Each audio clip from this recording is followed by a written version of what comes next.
Herod, taking taxes for King Herod, like, all of a sudden, someone else with royal aspirations comes along, right? And you would expect he would be the most harsh. And I can imagine the shock Levi must have felt, what he must be feeling. Like, he's expecting harshness and ridicule, and instead, Jesus says, come follow me. Come be a part of the club. Come join us. Come to the party. Be a part of us. He gives him an invitation. And the crazy, scary thing is that when he does it, Levi follows. He actually takes him up on it. And so, oftentimes, that makes things look pretty messy from what we're used to. In fact, one of the first conversations I had with Brandon before I came out here to Ames was I was sharing some frustrations with him, and he told me that the ideas that I had for how to do church were too idealistic. They weren't going to work. If they were going to look like the way Jesus did things, that it was going to be messy. Because if we're inviting constantly into the community, into the church, and to be a part, people who are far from God, who don't look like the typical church people, it's going to get messy because they don't know the rules, they don't know the culture, how to act. And I used to be frustrated by that, but now I've grown to love that messiness because I know what it means. I know it means that people who aren't Christians, who aren't part of the community, are being invited in and are becoming friends, getting connected with people. And I know that that's the way Jesus wants it, and that lets people share the gospel with new people in a way that's not preachy, that's not forced and boring, because it happens through friendships, through relationships. And so, we'll go to all right, you already got the next verse. Good job, Evan, anticipating, man. So, that leads us right into the next part, that Jesus was reclining at table in his house, right? So, and many tax collectors and sinners were reclining with Jesus and his disciples. So get this. These people that didn't look like anything like church people, that were the rejects of society, that weren't anything like what you would expect, these were the kind of people that were being brought in and were coming into the party that Jesus was throwing at his house. And to eat with somebody in this culture meant a lot more than what it means in our culture. There was a lot bigger of a commitment. So us, it's still a social thing, but it was even more so then. To eat with somebody in that culture meant that you accepted them as a person, that you wanted to be a friend with them, and welcome them into your life. And a friendship, too, in that culture was also a lot more involved and a lot bigger of a commitment than what we typically think of as a friend. So it meant someone that you, like we think of like close friends, the way they would have thought of a friend. Anyone you call a friend, they wouldn't have called acquaintances friends. So it's a much higher level, but to have someone in your home to eat with them meant you want to be friends with them. And so like the kind of friends where if they call in the middle of the night and need a favor, you go do it. So that kind of level of friendship, that close, intimate friendship. And these are the kind of people that Jesus is inviting into his home. In fact, Ian has really caught on to this idea. So a term that I really like that describes the way that we like to do things at GraceWay is called friendship evangelism. So the idea that not preaching at somebody, and I don't always do the best at this. I try, and I've been learning by God's grace to get better at this, but I still make some mistakes and stumbles along the way as I try to do this in ways that's not going to be pushy, that's not going to be preachy, and that will value people as people, not as projects, not as numbers to convert, but will value people as people. So that's what I've been trying to better myself at and learn to do more and more. But it's this idea that you get to know someone as friends. And in the context of that friendship, you share the gospel. Because you just live your lives together and invite them to share your life with you. And you do that in the context of that friendship, those relationships. And so, and another thing with this, that I actually learned, because I learned this for the first time studying this text, that from the language here, when it says he reclined at table at his house, that I assumed that it was Levi's house, but actually most commentators think from the way the language is that this was actually probably Jesus' own house. So, I mean, Jesus is showing hospitality, having parties in his home, having people over for Bible study in his home. And that's part of the reason why we like to do life groups in homes, because it's intimate like that. It builds friendships. It builds relationships. People get to come to the table wherever they're at and get to know one another and live life together. That's why they're called life groups. So if you want to come tonight, we have ours at 7. There's others, so get information if you want more information. But that's where we really get to know people, is in life groups. Because Jesus modeled this kind of radical hospitality that just goes against what much of our culture does. Hospitality is becoming less and less of a common thing, right? And to some extent, Jesus was countercultural.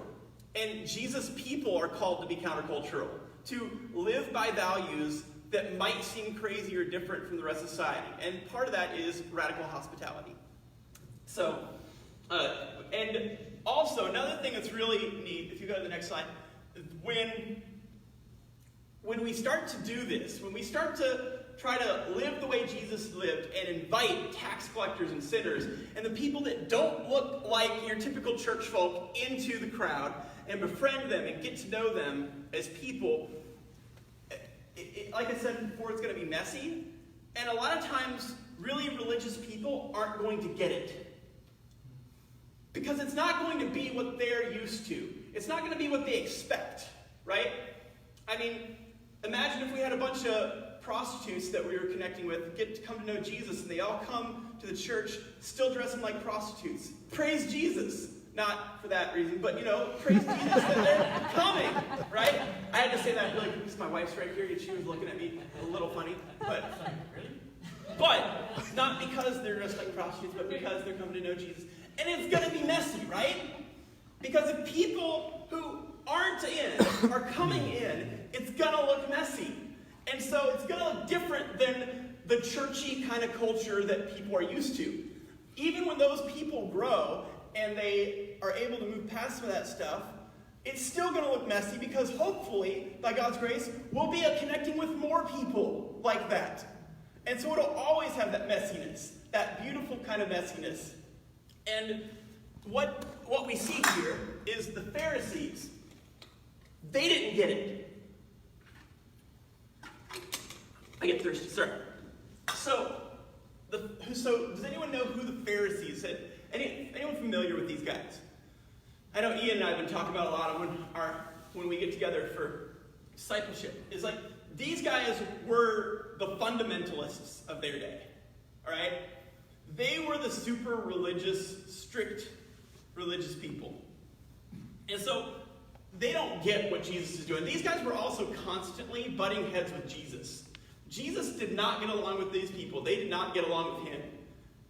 Yeah. I think the Pharisees got more along with the Romans. Kinda, yeah. Was the way that they saw things and versus the way that Jesus saw things. Yeah. Because they saw that Jesus was extremely crazy in his ideology. They did, right. Because it wasn't looking like anything they were expecting. No.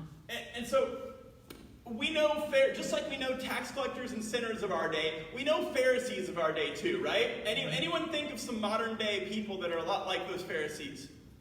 So it's going to look different. It's going to look different than what people are used to. They're asking, why does he eat with tax collectors and sinners? And I love Jesus' response. He says, the people who are healthy have no need of a doctor, but the sick do. I have come not to call the righteous, but sinners. These are the people that Jesus wants to hang out with. These are the people that not only Jesus wants to hang with, but are drawn to Jesus, because loads of them are coming to his party. And it says that the sickness, those who are sick. So I want to talk for a minute about the sickness. Now, some people might assume that Jesus is talking, because he does heal people, right? Is talking about a physical sickness. But that doesn't seem to be what we see in the context. That's not what this whole passage has been leading up to. So, Jesus is saying that he's the doctor. And really, we have to understand from the beginning how God created everything. God created everything to be whole, to be perfect, to reflect God's self.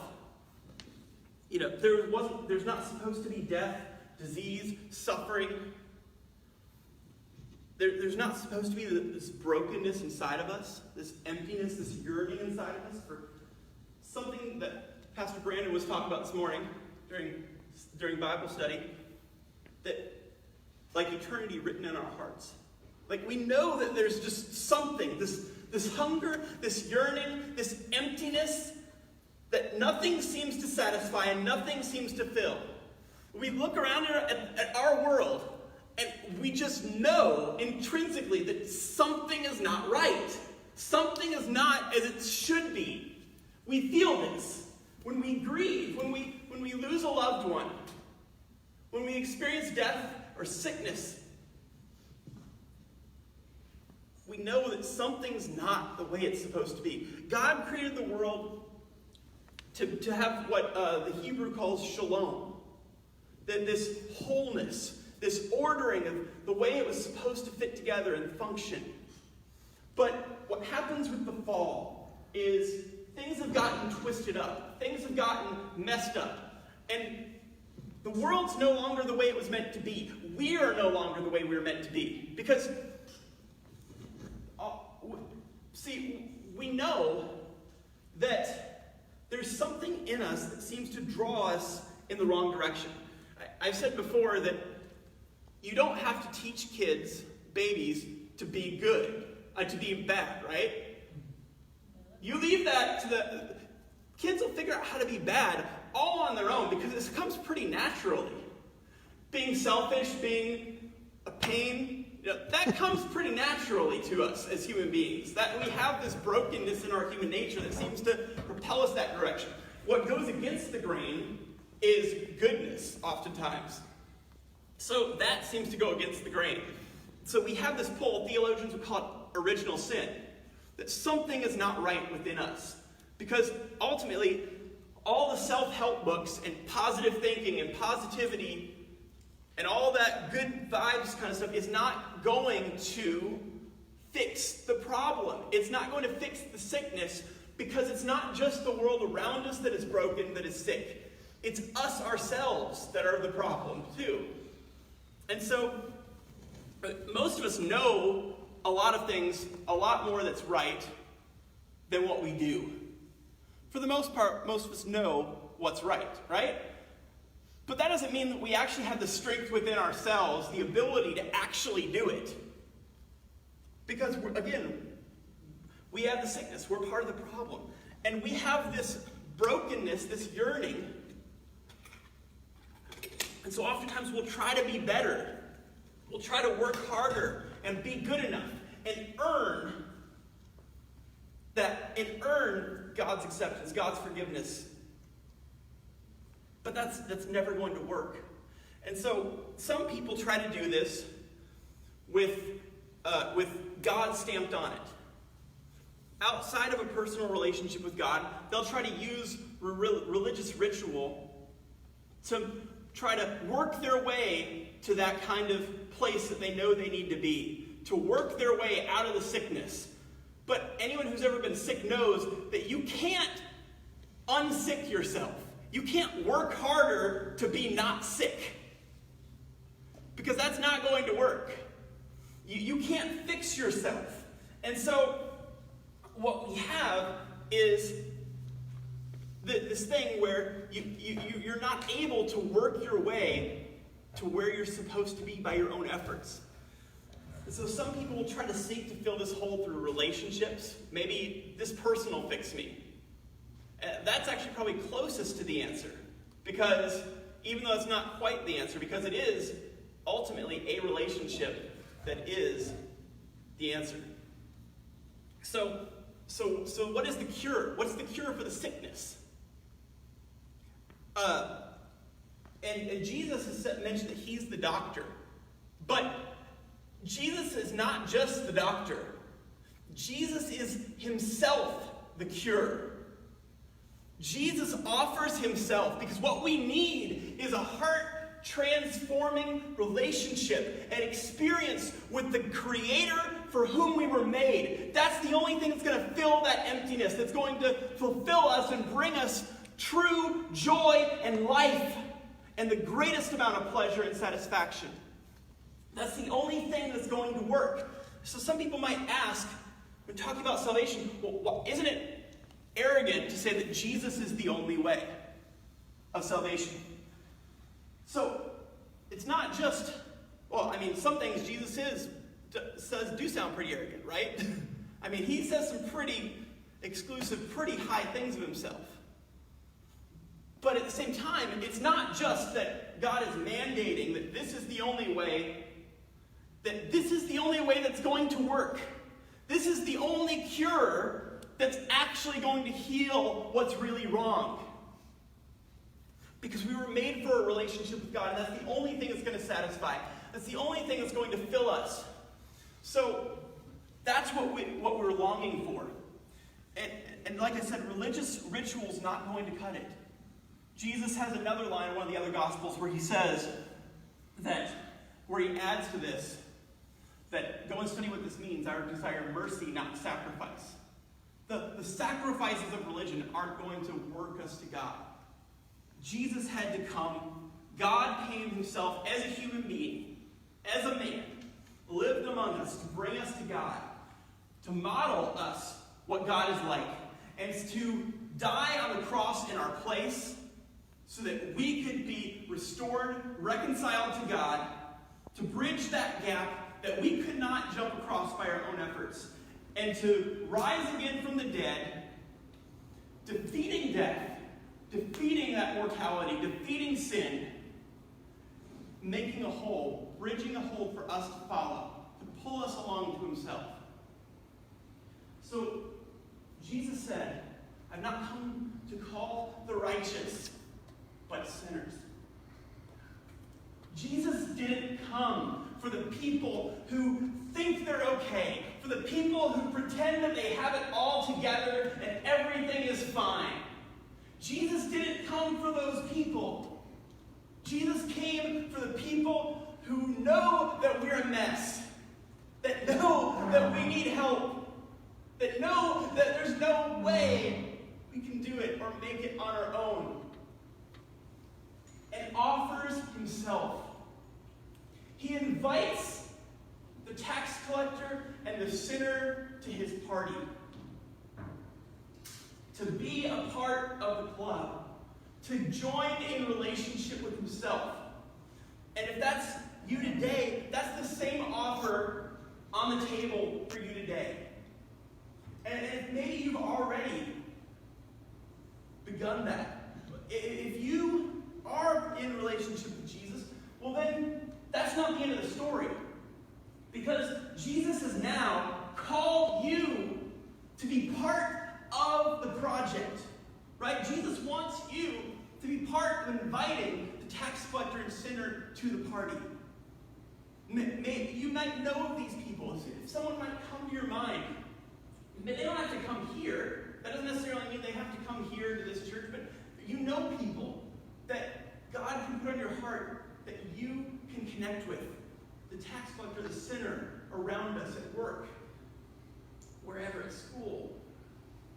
You know these kind of people. Who does God want you to connect with?